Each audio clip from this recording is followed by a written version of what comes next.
Good evening, ladies and gentlemen. Good evening, BYD team. My name is Wamunyima, Director in the Ministry of Green Economy and Environment. Firstly, I would like to say the Honorable Minister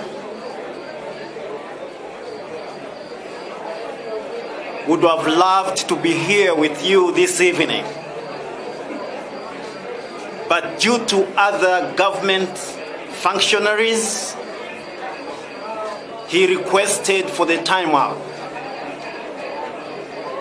And he presents his special apologies. He knows how important this function is to the Ministry of Green Economy, to the country as we transition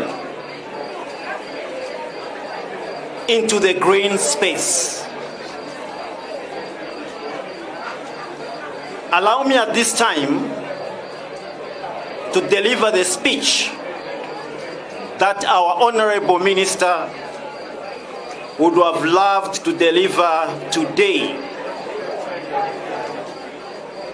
Speech, and I open the courts. This is the speech by Honorable Mike Elton Imposha, MP, Minister of Green Economy and Environment.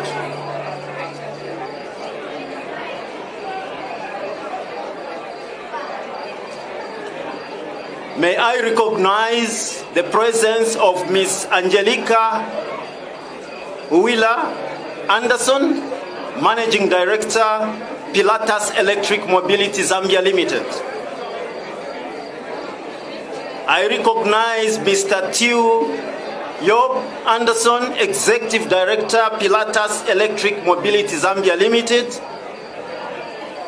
Your Excellencies, Ambassadors and High Commissioners present, other members of the diplomatic corps present, members of the press, distinguished ladies and gentlemen.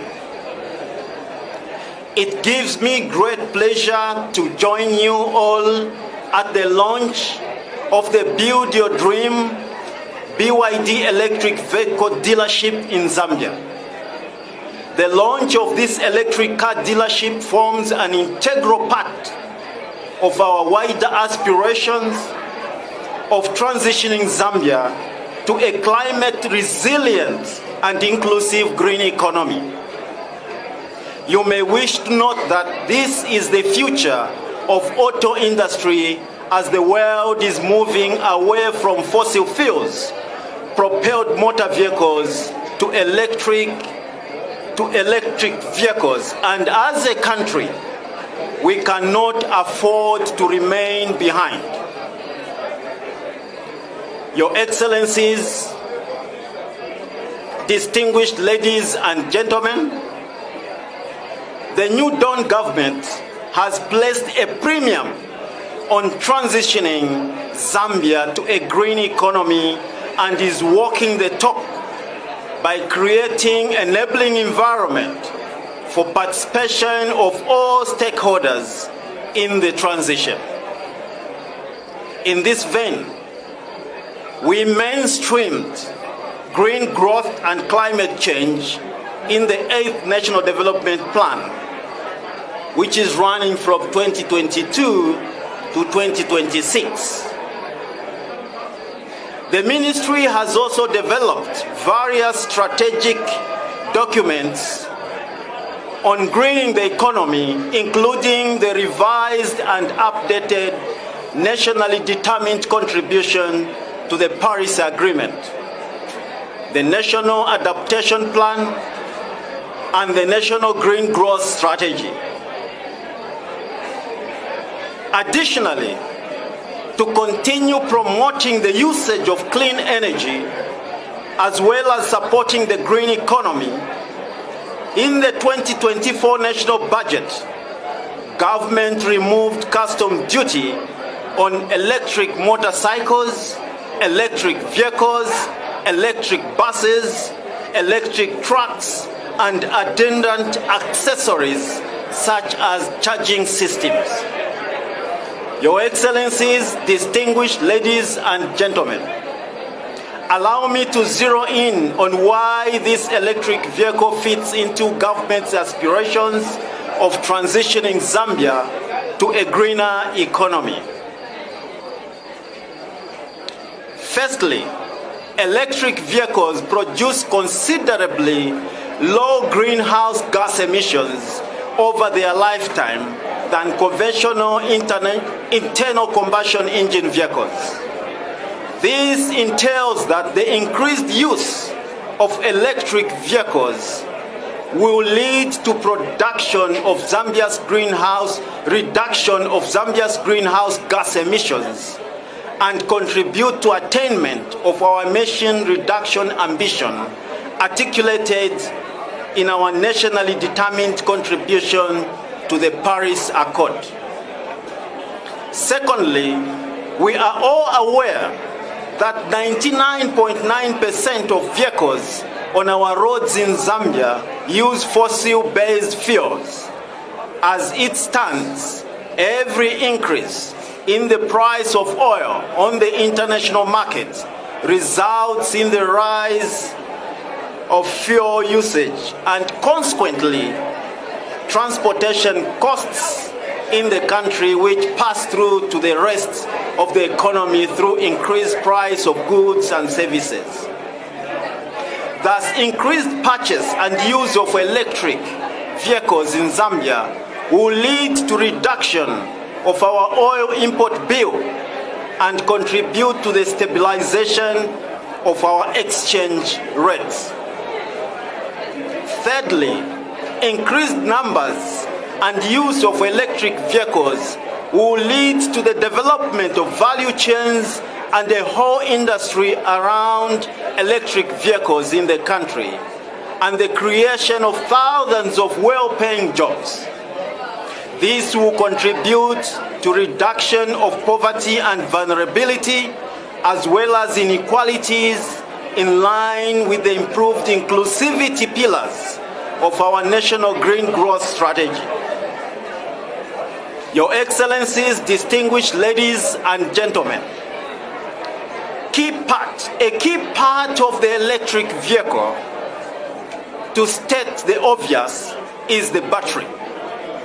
Now, I'm sure you are all aware that in 2022, Zambia and the Democratic Republic of the Congo signed a historical cooperation agreement to facilitate the joint development of an electric battery value chain. Currently, a pre-feasibility study is being concluded on the identified site for the special economic zone. What this means is that in a few years' time, electric vehicle batteries and battery precursors will be manufactured right here in Zambia. This will obviously spur the development of the electric vehicle industry in Zambia and create thousands of jobs. When we say the New Dawn government means well for this country, this is what we mean. Your Excellencies, distinguished ladies and gentlemen, as I conclude, I wish to emphasize the role of the private sector in Zambia's electric vehicle value chain. As already alluded to, government is providing the requisite enabling and supportive policy and the regulatory environment for the effective participation of the private sector in this space.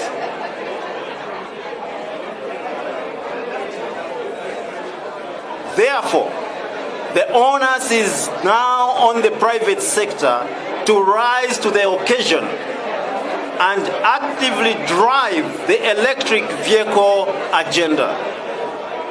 There is space for manufacturing dealership, supply of parts, and development of skills to enable effective operations in the electric vehicle industry.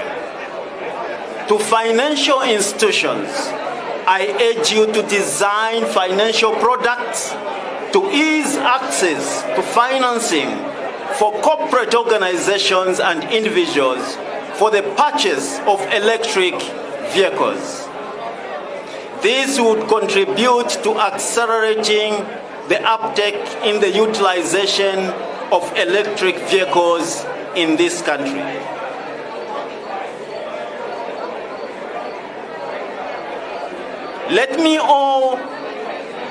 Let us all work together to ensure the transitioning of